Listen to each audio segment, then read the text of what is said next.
All right, quick video on sleep. Why can't I sleep at night?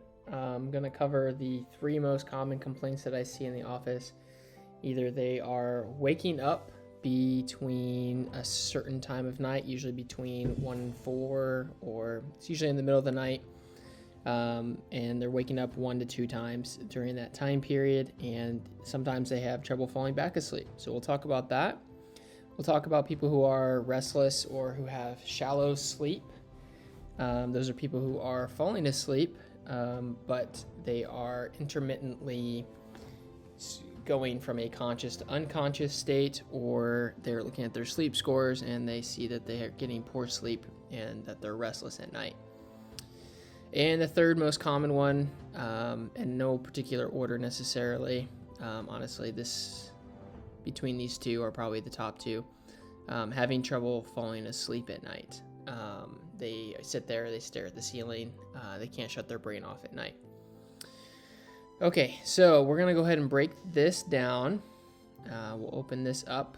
So inability to fall asleep at night is a GABA issue almost always. And in order to make GABA, you need a certain number of nutrients: magnesium, zinc, B6, and usually the reason why you're not making enough GABA is because you're lacking those, and that is because you're running down on those due to excessive stress hormone production. Also, if you're producing stress hormones at night and you can't shut your brain off, it could be that that alone is causing problems. So either way, addressing stress hormones is primary for anybody that has a GABA issue.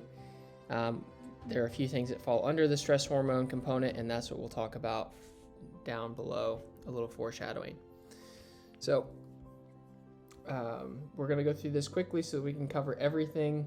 But if you have any questions, just leave a comment below and I'll get back to that as soon as possible. So waking up in the middle of the night, 1 or 2 times, that most of the time, I guess more than likely that's going to fall into there. Because So the stress hormone issue, again, and it's typically related to one of the triggers of stress hormone production, and we'll cover that in a little bit as well. But again, stress hormones.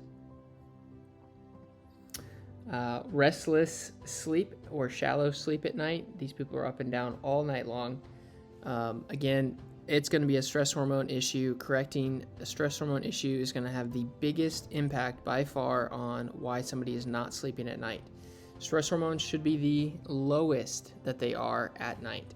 You can do a cortisol rhythm, like a saliva spit test, and you can measure this and see what your rhythm looks like. They're not too expensive, but like I said, if you're having issues sleeping at night, you're having a stress hormone issue.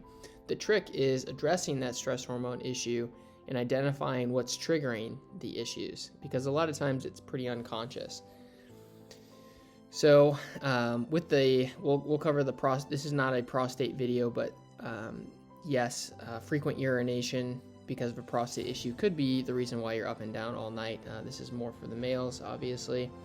That's commonly, really briefly, quickly caused by either a DHT issue, too much of that particular hormone, the same one that's responsible for male pattern baldness, although you do not have to be bald in order to have a DHT issue.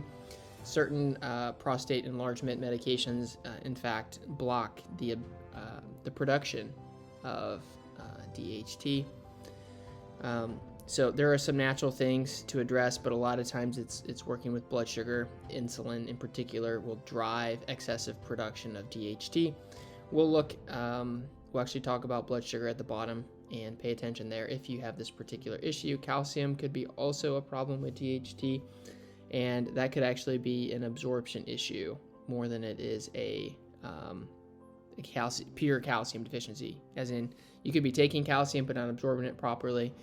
There are a variety of nutrients that help with that, and again, this isn't a video on prostate, so I won't go into depth there. So we got stress hormone issues. Very common nutrient that people take for sleep is they'll take magnesium before they go to bed. Magnesium calm. The reason why calm is just made out of magnesium is well, we talked about earlier, magnesium, zinc, B6. Magnesium is a very common nutrient deficiency, and of the three, that's probably the most common. And so if you're not making enough GABA, very commonly it's because you're run down on magnesium. Even if you're getting enough magnesium, you're getting 100% of your daily value because you're taking a supplement. It's absorbed at 50% at best. In its best form, it's absorbed at 50%. So you can see that you're already set up for a little bit of failure. And if you already have excessive amounts of stress hormones, your demand for magnesium goes up. If you have a blood sugar issue, if you have any of these issues that we're going to talk about down here, your demand for magnesium goes up. So then you're less likely to be making GABA because you're too busy controlling stress hormones. Okay. So all that to say, yes, you can take magnesium, but if you just address the root issue, which that's what we'll talk about here, then you won't have to take magnesium the rest of your life. So, and if magnesium doesn't help, you fall asleep, magnesium wasn't your issue, but you could still have a GABA issue, and you still most likely have some sort of stress hormone issue. So, stress hormones. There are three categories of things that will drive a stress hormone upward, and that is either through physical means, chemical means, emotional means. So these are anything that lights the hypothalamus up and directs the hypothalamus to tell the pituitary gland, to tell the adrenal glands to start producing stress hormones. So most of everyone understands like the emotional component of that. Obviously, if you have a stressful work environment, family environment, life in general, current or past traumas, all the emotional stuff, that's not what this video is about, but obviously it's always a pie chart of problems, and addressing the biggest component of that pie is going to reap the most benefit. So that's not what I focus on. It's not really my field of expertise, although we do touch on some of that stuff. It is definitely not my primary concern. Most of the time we're focused on what we can control. It's hard to control what's going on at work. It's hard to control what's going on with the pandemic in the world or the political environment that we're in. But you can control some of these other things that we're going to talk about. So we'll talk about this one because physical stress, that one's pretty straightforward. If somebody is in pain, if they stub their toe, you're going to get a stress hormone response. If you're in chronic pain, that's something you need to address. We'll talk about that. Excessive exercise. So these are actually athletes who are training excessively, overtraining, and then they get wired at night because they're driving stress hormone production. Any physical trauma will drive more stress hormone production. So avoid overtraining. We'll even talk about that under this chemical component. So now to the meat and potatoes. So chemical production of stress hormones involve, in particular, two primary stimulators, and that is a blood sugar issue or a inflammation issue. Now, blood sugar, you can only go two directions. It's either going to be high or low. Most commonly, if you have a blood sugar issue and you have a stress hormone issue, it's going to be driven by low. You're going to have the most impact on this whole thing if somebody's in this category of low. And most of the time, if they're in this category and you resolve this low blood sugar issue, all of the symptoms, at least the sleep goes better. It doesn't mean that you have completely addressed all of their issues, but it's enough to resolve symptoms. And again, control what you can control. So we'll talk about low first. Symptoms of low blood sugar, because you need to know if you're in this category. So, symptoms of low blood sugar. These people tend to be normal, or they tend to be underweight. They have trouble holding weight sometimes, but they could be completely normal like athletes. But they're typically not overweight, although people who are overweight can have bouts of low blood sugar, so it's still relevant. Depressed glucose on labs. Functionally, 85 is the number. You won't see this number get flagged until it's below 60, but we're talking about functional level problems, not passing out in the middle of the day, although even some people at 85 will start feeling pretty woozy. These people crave sugar, just like people with the high blood sugar, so I have also They tend to be anxious, fidgety, easily agitated, brain fog, headaches, lightheaded if meals are missed. Those are very common symptoms of low blood sugar. So what do we do about that? Solutions. So if you're in this low blood sugar component or this area, you are going to be eating breakfast. You're going to eat 3 meals a day. One of those being breakfast. That's the most important meal of the day for these people. 5 hours apart, you're going to space them out so that each meal is big enough and it carries you over at least that 5-hour mark. You're not hungry by lunch. You might not be hungry now. You're probably skipping breakfast if you're in this solution, or you're eating a very small breakfast, probably carbohydrate based. But 3 meals, 5 hours apart. These people need to avoid overtraining, so we need to be cautious with training too much, as that we talked about earlier drives stress hormone production. We're trying to ease off that right now. No snacking, because we're only doing the 3 meals, 5 hours apart. If you're looking at a supplement, artichoke extract is a commonly prescribed one with somebody who has low blood sugar, as it helps mitigate some of the problems that come with low blood sugar. So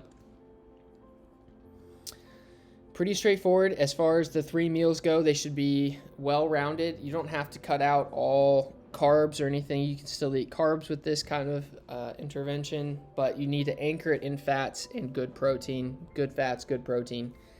And, typically that's about 20 to 30 grams of protein, 20 to 30 grams of fat, and then whatever carbohydrate you want. You can't just eat a banana for breakfast because your blood sugar will come up for a very short while. Yay, you inhibited stress hormone production, and then it crashes, and then you're back into producing stress hormones when you shouldn't.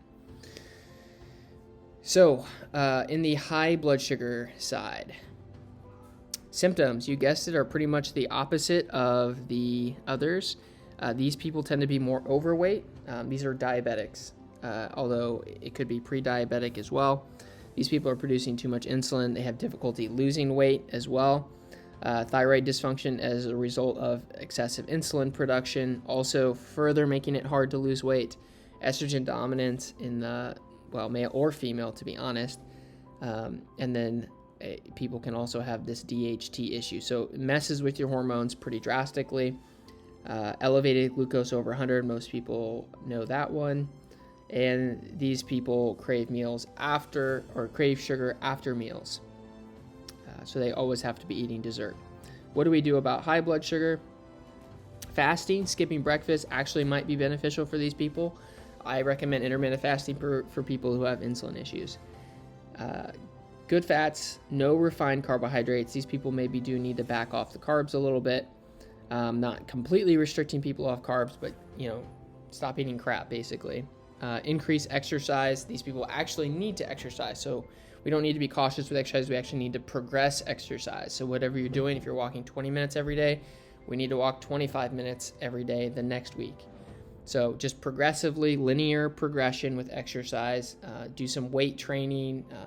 Try to mix it up. I've got some videos on exercise as well. And if you don't know what you're doing, find somebody that does and that can help you with that and commit to it. So supplements for that, things that improve insulin sensitivity that would help stabilize the blood sugar would be chromium, berberine, and lipoic acid. Okay, so hopefully that makes sense. You have to run it back if you didn't understand it, but if you did, then you are going to make some huge changes, and you're going to see it across the board, not just with your sleep, but you're going to feel better, you're going to look better, and you'll be pretty amazed. So all the way over here now, we're looking at inflammation. That's the last component.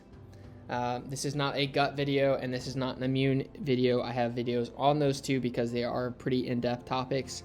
But in general, if you have symptoms of a gut issue and you don't have a blood sugar issue, it's probably driven inflammatory, your stress hormone issue.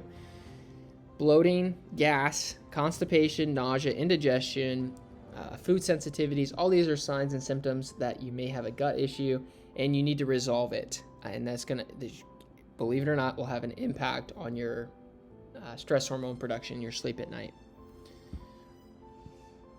So immune symptoms, there are tons of different immune systems as they can immune symptoms as they can affect multiple systems, but very commonly you're going to see chronic pain or chronic fatigue. These are things where just excessive amounts of inflammation, and of course the gut influences the immune system. So really this category can get pretty deep, so I'm not going to get into that right now, but check out those other videos and you can kind of dive into it there. Nervous system complaints, also in this whole immune category. Yeah, like I said, we can go super depth in that, and we're already at 15 minutes, and I don't want to overwhelm you too much. So, okay, so that intervention, basically managing blood sugar and addressing any gut issues or immune issues. Check out those videos. I'll try to link those below if I can remember to do that when I'm editing this, and you can check those out. And then supplements for any stress hormone issue would be adaptogens like ashwagandha, tulsi, rhodiola. Those are really common supplements, and whether you're producing too much stress hormones or not enough, adaptogens will help stabilize that, which is nice. Not all supplements, now definitely not medications, work bidirectionally. They don't necessarily balance things. They usually drive or suppress. This one will do either. So that one's super nice. That's why you'll hear people talk about ashwagandha will help them sleep at night, but it will also give them energy in the morning, because one, you're driving stress hormones, and one, you're suppressing or bringing closer to homeostasis should be the better way of putting it. So, all right, I think that's it for this one. If you have any questions, let me know. I could go really into some depth there, but I wanted to just cover like the 90% of people, and trying to help as many people as we can without even having you come in the office. That would be great. So again, check me out on my website, drtoddanderson.com. Email me, like, subscribe, and go ahead and comment if you have any suggestions for future videos. Until next time.